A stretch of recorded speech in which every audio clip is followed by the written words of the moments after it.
Well, welcome Duke alumni and friends to this session of the Duke Alumni Forever Learning Institute. I'm Tish Futrell, the Director of Academic Engagement on the Lifelong Learning Team in Alumni Engagement and Development. And I'm thrilled to have you with us today for What Makes Us Human. This is the first session in our Sense of Self series. This session will explore the unique qualities, experiences, and values that define our humanity. We will have time for Q&A at the end, so feel free to drop your questions in the chat as you think of them. You will also be asked to complete a brief survey at the end of this session. And to moderate our program today, we are joined by my colleague, Kent Wicker. Since 2014, Kent has served as the Assistant Director of the Graduate Liberal Studies program, where he advises students, serves on master's committees, and teaches graduate students regularly. His academic interests include American and post-colonial fiction, satire, the novel, and narrative theory. He is especially interested in multidisciplinary approaches to embodiment and to the lived experience of place. Welcome, Kent, to the Forever Learning Institute. Thank you, Letitia. I'm very happy to be a part of this series. It is inspired by the core course that I teach for the Graduate Liberal Studies program, which offers a self-designed interdisciplinary master's degree. This program brings together both full-time and part-time students of all ages, nationalities, and backgrounds. The core course, entitled The Self and the World, is designed to engage with issues of self, other, culture, and identity from the perspective of multiple disciplines. We have tried to amplify those concerns in this series. And we brought in some great Duke talent to help do that. This first session for today deals broadly with what it means to be human. What are the qualities and experiences and values that define our humanity? Through engaging with a diverse array of Duke faculty, we hope to gain a richer understanding and appreciation for our shared human experience. And so I will introduce the presenter, or the presenters will introduce themselves momentarily. So Sarah Gaither is the Nicholas J. and Teresa M. Leonardi Associate Professor of Psychology and Neuroscience. Sarah, can you introduce yourself, please? Hi, everyone. Thanks so much for being here. Yes, I'm a social and developmental psychologist here at Duke in the Psychology and Neuroscience department. I think a big reason why I was invited to speak with you all today is because my Duke Identity and Diversity Lab broadly studies anything related to how our identities function, how our identities function in good ways and bad ways. We look a lot at both perceived identities, so what we can see on the outside versus what your internal or more hidden identities may be. I'm a very proud me-searcher with how it is I've approached what it is that I study. So my mom is white, my dad is Black, but I outwardly look like this very white presenting individual. And so growing up in this biracial household has made me hyper aware of race relations. And again, this notion that once you learn something about someone, how does that impact your own sense of self versus how it is you see and navigate the world around you. I do my work here at Duke with a team of 15 to 20 undergrads in my lab every semester. I have a couple of PhD students, as well as postdoctoral scholars and some full-time lab staff who help make all the work we do here at Duke possible. And I'm excited to share with you some of the findings we found over the past 9 years here.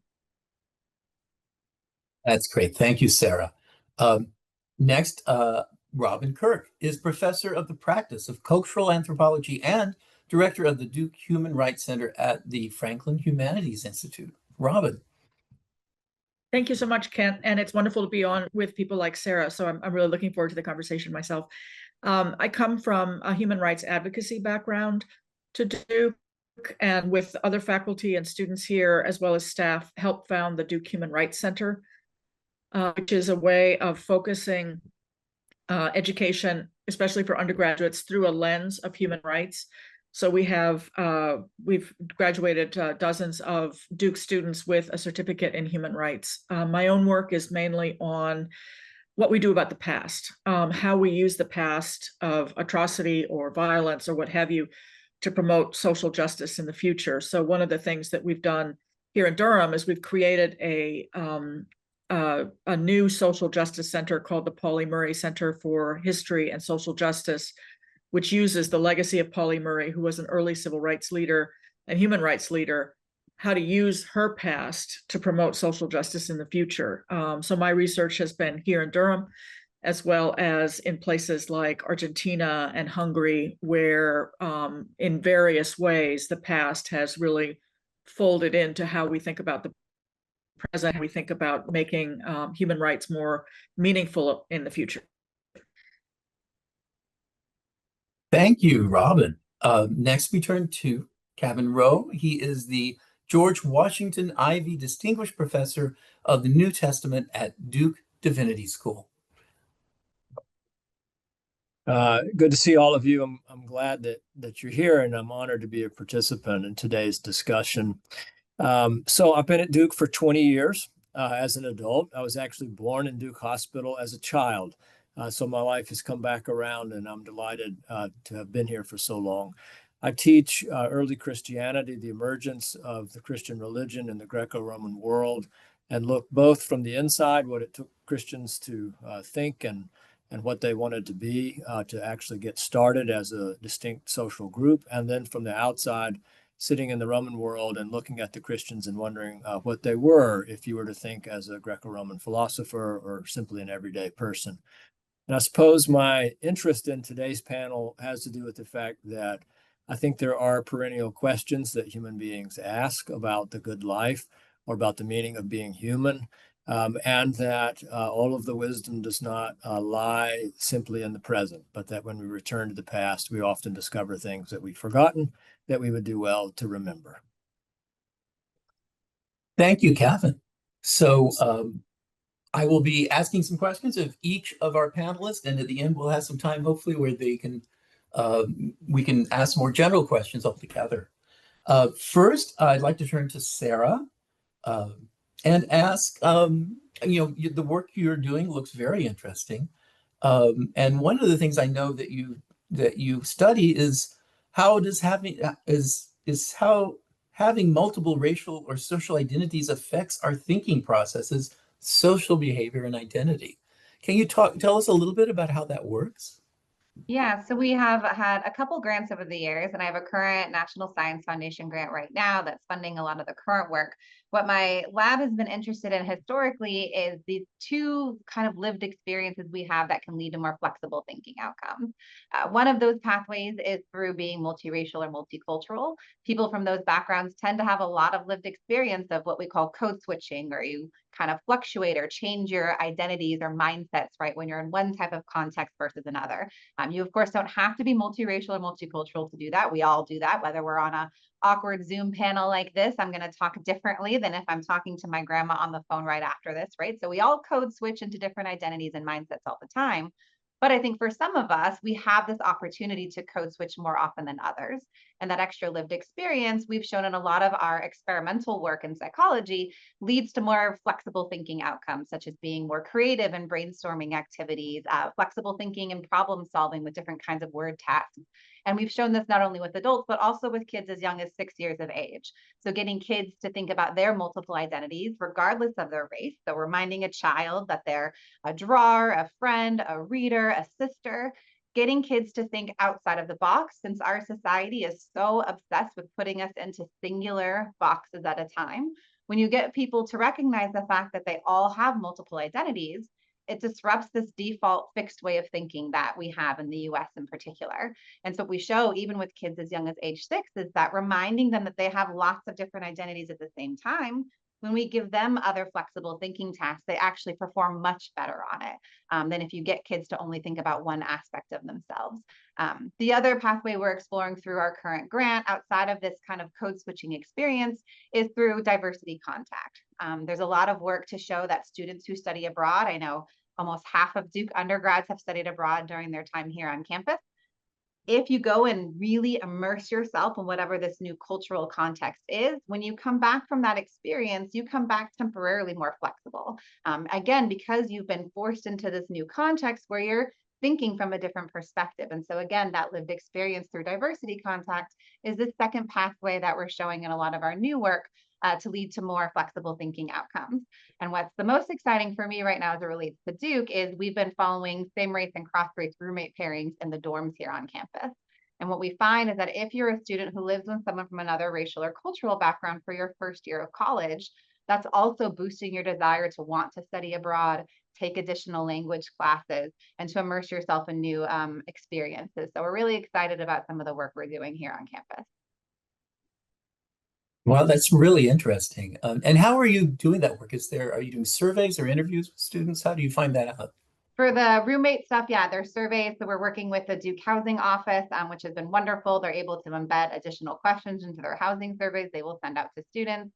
For all of our other work, we recruit participants both for online studies, in-person studies. They're all paid opportunities through our grants, and so we collect data in a variety of ways. Wow. And so you are looking a lot about how identity functions for us. And identity, one of the things we just explore in my classes, identity is not sometimes seems to be just about who we think we are, but it's also very much about what other people think we are. It has to do with recognition. And sometimes we can be misrecognized. People will not know really who we are for various reasons. To what extent do you think that, especially people who have multiple racial or social identities, they must have to deal with that kind of misrecognition a lot? Yes, yes. So a big theme in our lab, since we focus a lot on multiracial, multicultural experiences, I being a perfect example of what you are speaking of, no one ever knows that I have a Black biological father, right? You look at me and you would never assume that. But once you family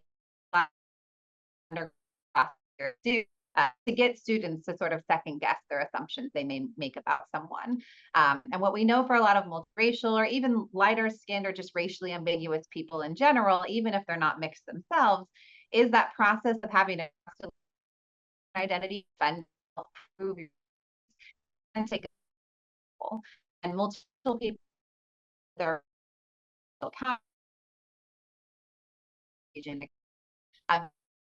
rates of social extent, the other race group, and the important, which is different negative being questions such as what are you, or some of the more common stressors we're also data right now in our lab here.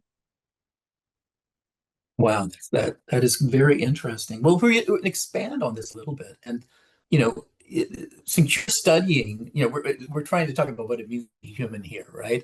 And so one of the things you're looking at is how kind of our differences give us a certain identity, and what is when those differences are important in how we define ourselves and how others define us too. What do you see as the possibility for responding to common humanity within all of that? Yeah, so I think lots of the million-dollar question always on the table is how do we make people like each other better? How do we move beyond difference, move within difference?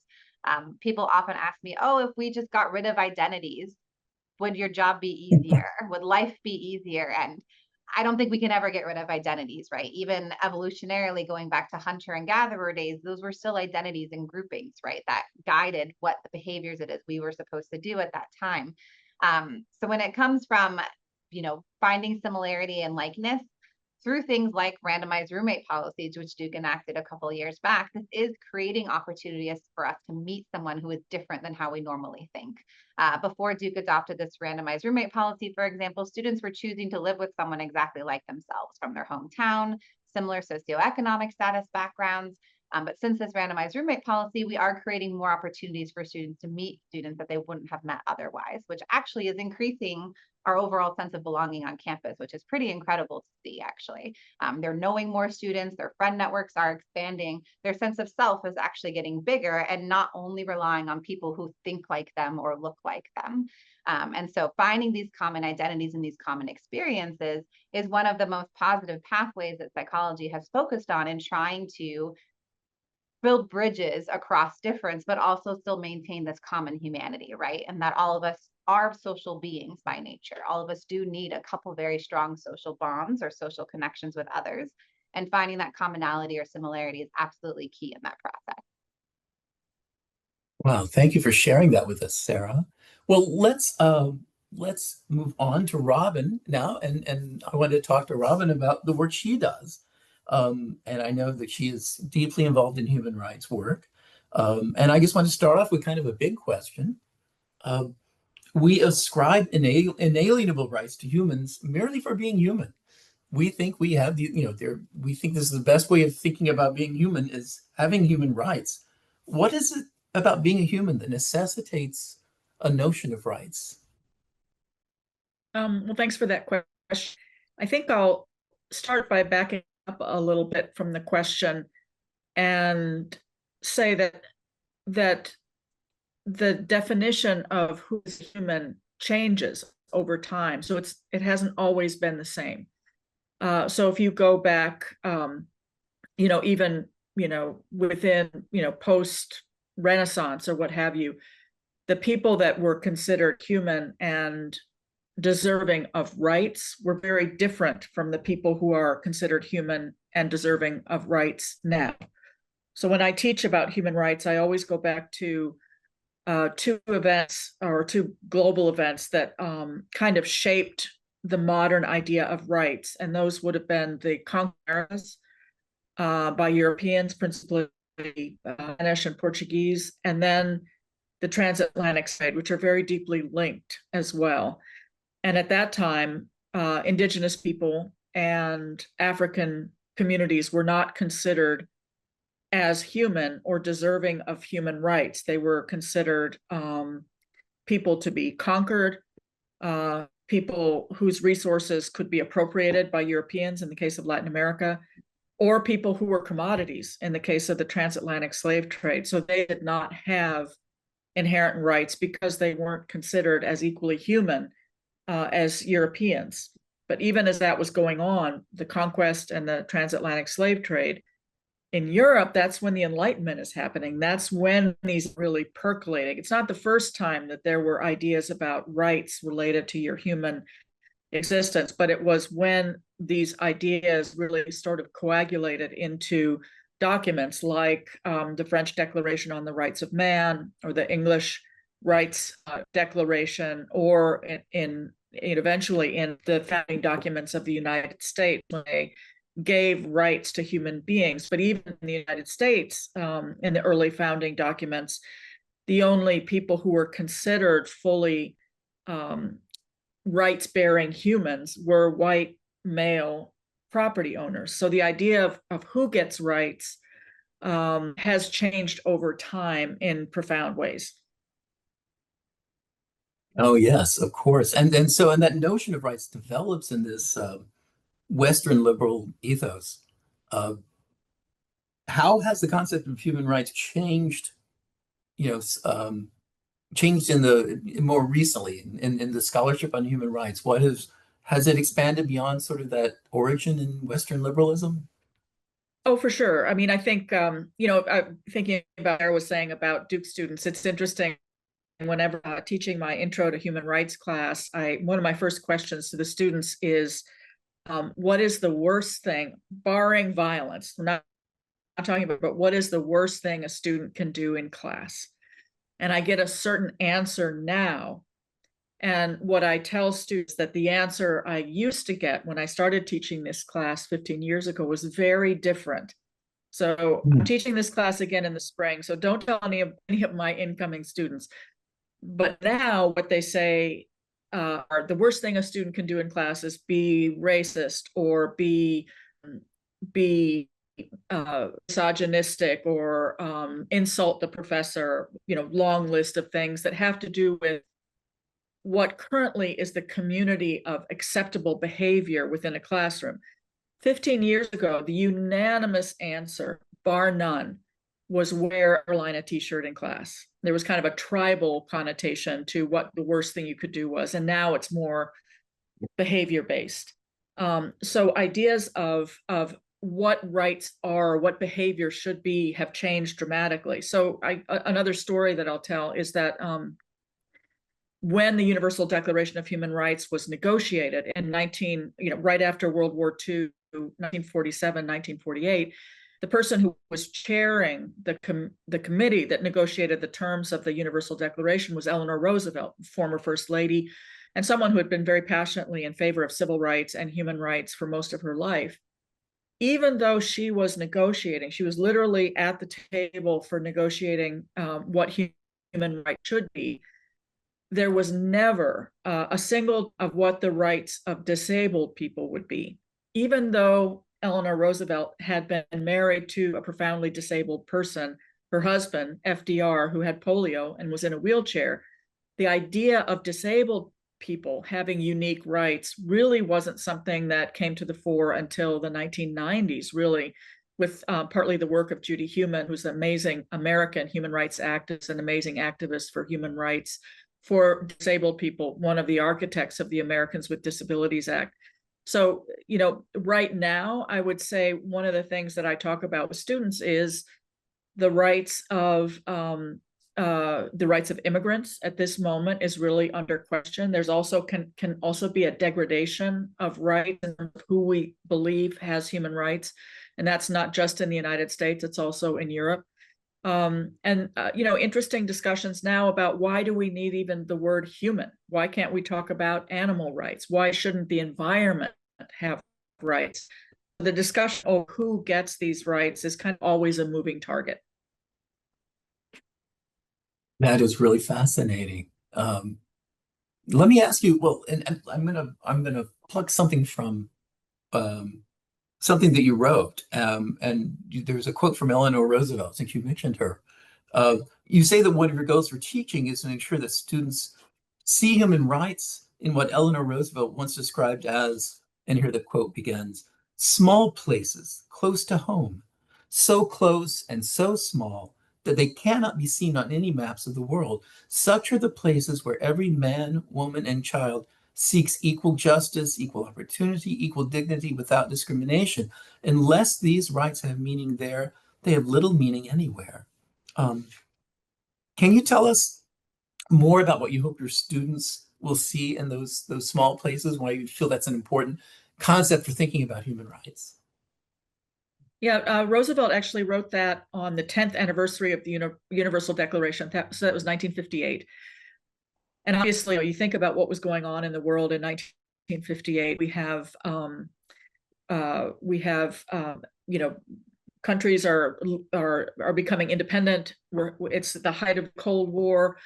And what she was essentially saying is human rights is not just the international thing, this thing that takes place at the United Nations. It's also the things that are going on in our communities that we need to pay attention to. And if people don't feel like they have rights to housing or rights to a job or right to health care, then these big ideas about human rights globally just are not going to have much meaning. And I think especially, not especially, but, you know, including right now, this is really important when we see rights struggles going on within the United States, over questions about immigration, over questions about people who are unhoused, over questions about who gets access to healthcare. These are not just big global issues. These are specifically issues that have to do with the family down the street or the person at the Home Depot or the person at the clinic who can't get care. And if they don't have human rights, and if they don't have the human rights to healthcare, housing, a job, et cetera, it's not going to make much difference when you're making these big arguments about human rights for people far, far away if we don't have human rights protected here. So that's in part the reason behind the Pauli Murray work that I've done, is to also talk about human rights in the context of Durham and in the context of the United States and in the context of right here and now, and where students, Duke students are very ambitious. And I love what Sarah said about the, students wanting to travel, and they always think, well, I'm going to go do human rights, someplace far, far away. And I say, that's sure, go ahead. But there's also human rights right here that you can do that give you an excellent, a question that students work on quite a bit is the death penalty here in North Carolina. You can do important human rights work right here in Durham, right here in North Carolina, that is very meaningful, very much in the spirit of Eleanor Roosevelt. Well, thank you for that. That is really it's something to think about. And human rights can sound like such an abstraction, but it's really something that is a living thing, and even an intimate thing within families, within communities. Yes. Thank you for that. Well, I'd like to turn to Kevin now and let him contribute to this conversation, and then hopefully we'll get everybody involved in a moment. So, Kevin, I know you deal with ethics, and I think a lot of us think of ethics as being about boundaries, as being about what you don't do, right? Setting moral limits. But ethics also is how we explore what it means to live a good life, a full human life. There's also this very positive part of that. How do we humans determine what the good is and move towards that? Obviously, people have been thinking about this for a while now. I just like to get your perspective on the meaning of that question. Sure, Kent. Glad to try to address that. I mean, I don't know that there is just one way that we find what the good life is, but I do think that there are a couple of characteristic ways that we might think about it. In fact, the reason I keep drinking this water is I was just lecturing in another class that we have here at Duke for sophomores called The Good Life. And it has anywhere from 170 to 180 sophomores in it. It fills up usually within the first couple of minutes of opening it up. And that's a class where we have 6 different religious and philosophical traditions that are portraying what it is that these various traditions take the good life to be. And so you might think of that as one model. That's kind of the go and learn what other traditions or your own tradition thinks about what a good life is. And you might, I don't know, I suppose you could think of that as the good life is taught model. Like you just go and learn it and you explore it through a kind of teaching or education. The second way, and this I suppose is perhaps more common, or at least it runs deeper in history. And that is the look and see way, where you actually look at lives that you take to be lives that have gone well. And you say, what have gone into those lives? And then you try to go and do that. And that's more like good life is caught than taught. You actually find people after whom you model your own life and become as much of a person like them because of the shape of their lives as you can possibly become. In fact, in the ancient world, philosophy was often the reverse of what we think of it today. Today, we think about getting your thoughts in order and then maybe doing some ethics or something like that. But Aristotle, for example, his big thing, and it was true for the others as well, was join up first, learn what a way of life is, and then you'll be ready to think through the ethical questions. So I think that's where I'd start, Kent. Yeah. Okay. Thank you. Well, and so you brought up the classical world. I know you work in both the ethos of early Christianity and the Greco-Roman world, as Christianity was emerging in that world. And what can we learn from both those traditions about what it means to be human? Great question. So I can take the Christian tradition first, and I'll just mention.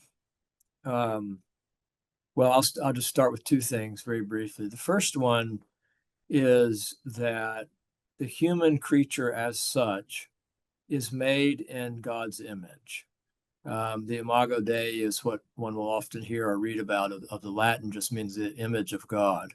And that is where the human being derives its irrevocable dignity from, and that gives a certain kind of then ethical push in the beginning of Christianity to do things like establish hospitals and orphanage. They invented the hospital and orphanage and other things that the world had never actually seen before. And it wasn't because they thought, let's go do those things by sort of those thoughts occurring by themselves. It was because they thought the human being was this kind of thing that required the formation of institutions to keep that vision of the human alive. And the second thing they thought was you can't get to the question about what the human is without talking about death. And that all of the resources that we have within the imminent frame, within life before death, are not enough to answer the question of what the human being is and what our destiny would be. So they were reflecting on human life and its worth and thinking about where we might ultimately be headed. Since none of us are going to get out of this thing alive. And so the question was, what about all that? The Greco-Roman world was a huge array of stuff. So I'll just mention a couple of traditions. The first one is the Greek philosophical one, in which they usually focused more on what we would call capacities or skills even, that made us distinct from other things you would find in the world, animals or rocks or trees or anything else. So we have innate capacity for rationality. The other is one example, or moral life. Snails don't do right or wrong, they just do what snails do. But the human being is something that actually tries to discern what's right or wrong. And no matter what you think is right or wrong, that you're even trying that is unique to us. And then the second thing that I would say, and in this they overlap some with the Christian tradition, is they focused on the immortality of the soul. And so they were also asking this question about the move from birth to death. And is there something that's constitutive of the human being such that we can't really answer what is that move from birth to death without thinking about questions of immortality and what is beyond. Okay, so these traditions were different, but they did have some things in common. They had a lot in common, very different and a lot in common. Yeah. Right. Because the Christian ethos grew out of that classical world. Yeah, okay. And then just thinking a little bit more about the course that you teach on the good life. Are there ways in which determining and moving towards the good life is changing now? Does our contemporary world offer new opportunities or present new barriers to living a full human life that maybe weren't around during these classical times? Yes, and yes, if I heard your questions correctly. I'll start with the last one. It's the one that comes to mind most quickly, and just from the class I was in a few minutes ago, and that's a barrier. Our world, to a large degree, or the world of folks that are at Duke and interested in things that Duke's interested in, our world is built on speed, and there is a way in which discerning the good life cannot be done at light speed, and that we need to find ways of slowing down. And I don't mean by that you shouldn't be on media and all that sort of thing, but just that our question of what makes a human being, or our question of what makes a good life, those aren't questions that you can just write down the answer to on a piece of paper. They're questions that take the life of a human being, a journey to discern and to gather wisdom about. And I think it is hard to gather wisdom if you're running at 100 miles an hour all day long, every day.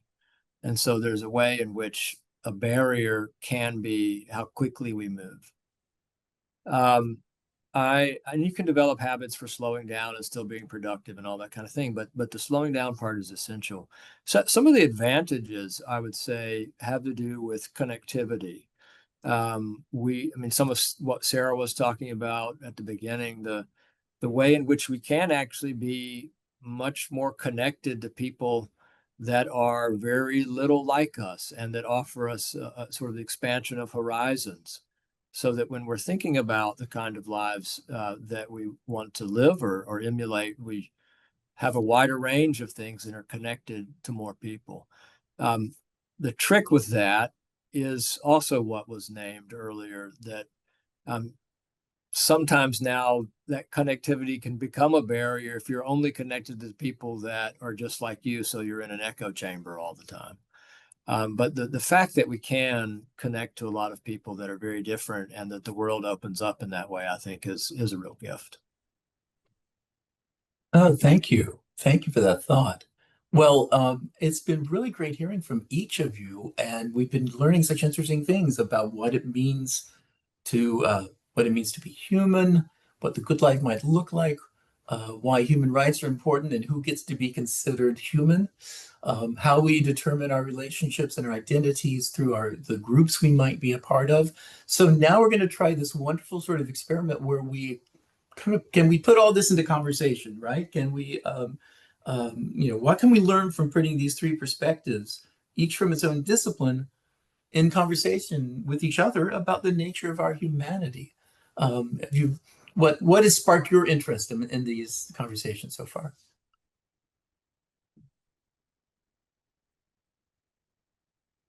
And I guess I can go first in trying to piece things together across the three of us. I think for me, what's resonated across the comments so far is I think the variability in the definitions and how widely that can change from person to person and context to context, right? I think anchoring ourselves historically is clearly something that seems like a theme across the three of us and what we've said so far. I think one thing I try to stress whenever I'm lecturing to students at Duke, especially when I'm talking about issues of race and ethnicity, is the social constructed nature that is race and ethnicity. I actually just gave a talk yesterday. One of the University 101 courses was about 250 undergrads in it. And I started that talk with a picture of the 1860 US Census form that only had 3 racial categories on it, which was white, black, and mulatto at the time. To sort of preface to these students who are all now living in a Southern state that this was how our government used to categorize us. We actually took away that mulatto category about 10 years after that, and no one was documenting that group at all, right, for years and years. And it wasn't until the year 2000 when the US Census allowed people to mark more than one racial group again. That's a very long time of history, right, and not documenting the humanness, right, of an entire group of people. So I think for me, that's sort of a theme across the three of us that resonated with me with what I was just lecturing about yesterday on campus. Fully living into our humanity. Sometimes we're allowed to do that more, and sometimes not. And um, how people are perceived as human and what identities they bear is going to be changing in different historical contexts. Yeah, other comments on that? I was thinking when in listening to both of you, it's interesting to think about what do you have to think in order to arrive at the picture of the human being that we want to arrive at. We have assumptions about that second thing. We want to get somewhere, whether it's human rights or teach them something that, Sarah, you're trying to teach them or so on. But what patterns of thought do we need to have in place so that we actually get there? Because it seems awfully hard just to present the vision and then sort of hope they'll get there, because one thing about long history is we know we really struggle to get there. So there's a way in which examining the presuppositions about what we take the human to be is a very practical thing.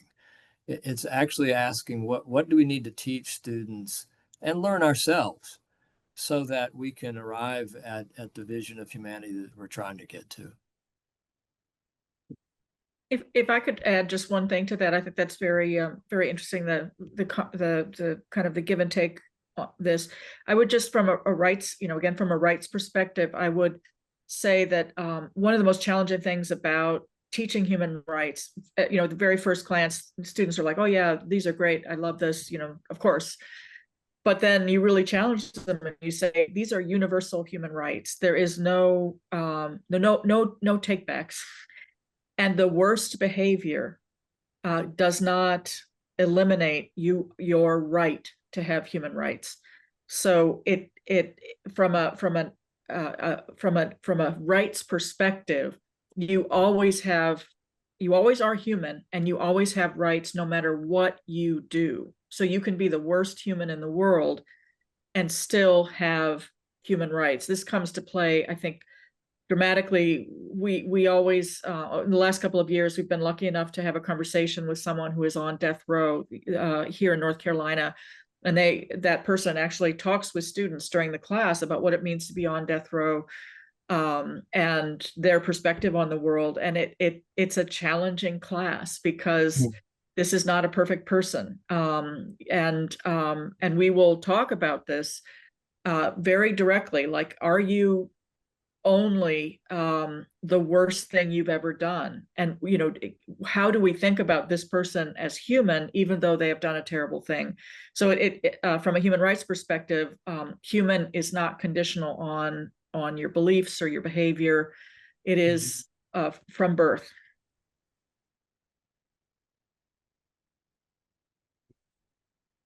Thank you. I'm thinking now about the Roman playwright Terence said something like, "Nothing human is alien to me." And there's a sense we have this wonderful sense of humanity we all share, and part of human rights is giving people full humanity. And yet at the same time, we're very tribal, right? And some of the research that Sarah was talking about, I mean, part of our, part of our identity comes from our differences, comes from really a process of othering sometimes. How do we move towards full humanity for everybody while still acknowledging those differences? Any perspectives on that?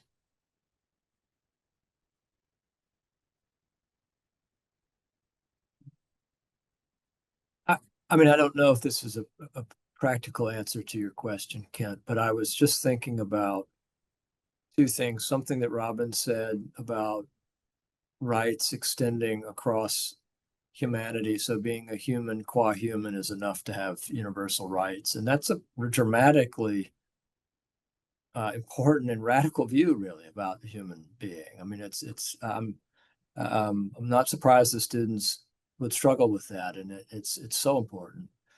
And then it made me think of Solzhenitsyn's famous remark at his lecture at Harvard that the line of good and evil runs through the heart, the middle of the heart of all human beings. That it's not that we have these sort of hard and fast groups, and some are all evil and some are all good, but that there's a complexity to us that could allow us to draw closer to other people once we recognize that complexity inside us.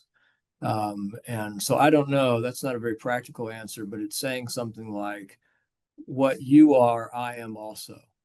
And that kind of development of that kind of vision is critical to whatever sort of practice would bring us closer. Any other thoughts on how we find that common humanity within our differences? I think common humanity is tricky, right, for all the reasons we're bringing up. And a lot of it is linked to this question of morality, right? And I'm not here to debate with anyone in this group. I don't know any of you on this call on what we all define morality to be, right? But this is that notion of when we dehumanize someone versus when we see someone as like us, right? Your morals or principles are coming in line. And I know religion has come up a lot in the chat and with Kevin was saying, and I'm not personally a religiously identified person. However, we know religion has created an immense sense of belonging and this commonality in moral codes, right? That has provided people a sense of purpose and a sense of explanation. And how I sort of always fuse that with my own work is, as humans, we don't like ambiguity, right? We want to be able to know who someone is, if they're a friend, if they're an enemy, if they're going to help us find our next meal, whatever the case may be. But the second someone is ambiguous and we don't understand what their intentions may or may not be, to me, that's when finding those commonalities or those common lines with someone else becomes very difficult. We want to make sure that we're accurate, right? Something we stress a lot in our intro to social psych classes here at Duke is, as humans, we have this desire to always be correct, right? We want to maintain our self-esteem and feel good about the choices that we're making. We want no second guesses, right, on the choices that we've made. And that's what I think makes being human so difficult, because you might think you know someone, but then when you learn something new about them, you then have to question your original assumption about what made you like or dislike that person in that first encounter. And that's why I love studying humans, because we're a hot mess in a lot of ways, to put things in a simplistic way. And it keeps us on our toes, right? That phrase, you can't teach an old dog new tricks. You can always teach something new. And that's something that, as an instructor here at Duke and with all of the undergrads in my lab, I really want them to leave my classes understanding that our identities are changing across our lifespan, right? It's very malleable, from how we're feeling now to a week from now to 10 years from now. And it's okay if our identities and preferences, and even what you see as being the common good changes across that time too, because we're not just a linear, stagnant species, right? Thank you for that. Well, that was an interesting coming together of different disciplines and different perspectives here. We have questions from the audience in the chat that I'd like to get to. And so many, it's hard to pick. Let me just, let me find one here. Let's see.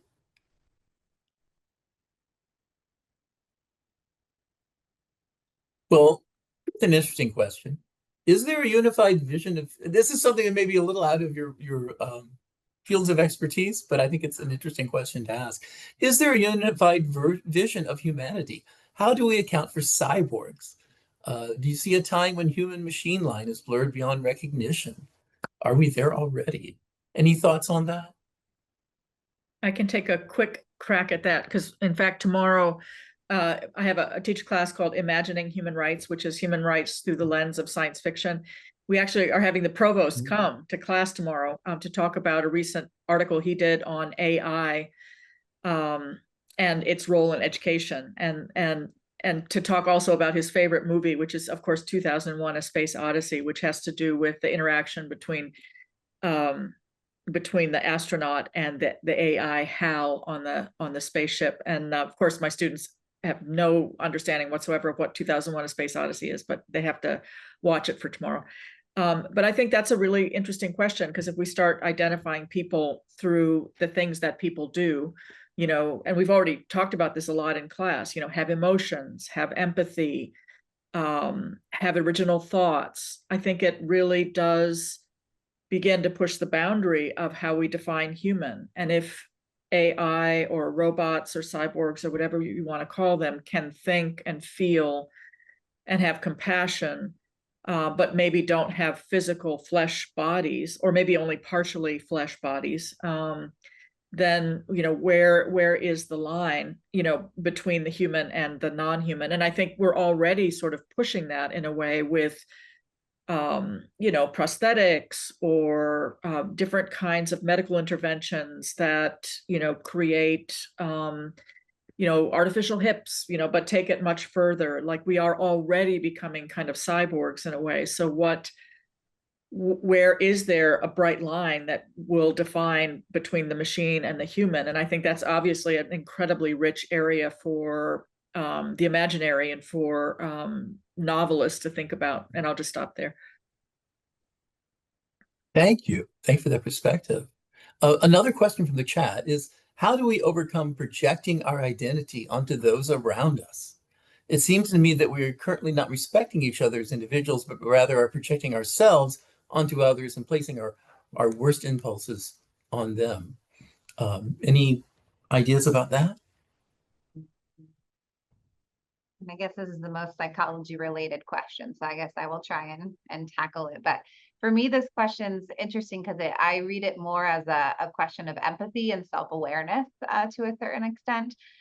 So one way I think we can overcome projection is through self-reflection, right? You notice when your reactions to others reveal something that's kind of unresolved within ourselves, rather than something that's true or not true about them, right? So again, getting into this commonality search that I think we've all been hinting at through our responses today.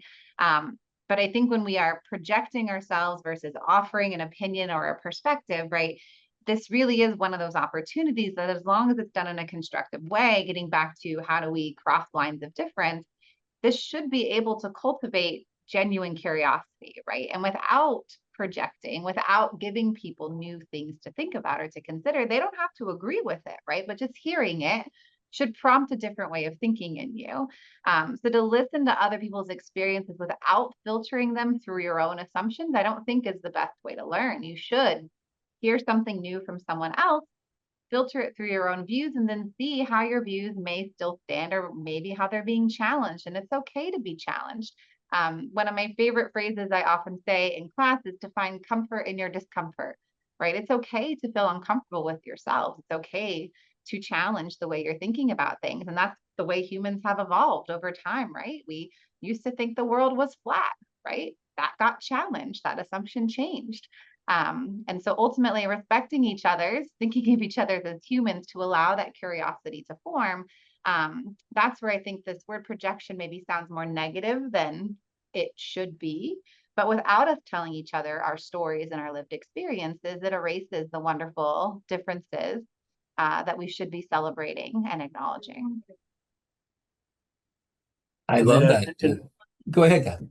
I was just going to say in a rather simplistic way, I mean, the antidote to projecting yourself onto another person is to get to know them. And you will discover they're not just you. You may still do it in a certain mode or to a degree, but it won't be sustainable.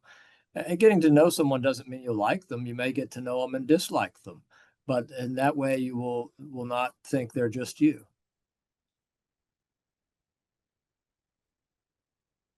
Thank you. Let's see. I'm trying to find some other good questions here. So many to choose from.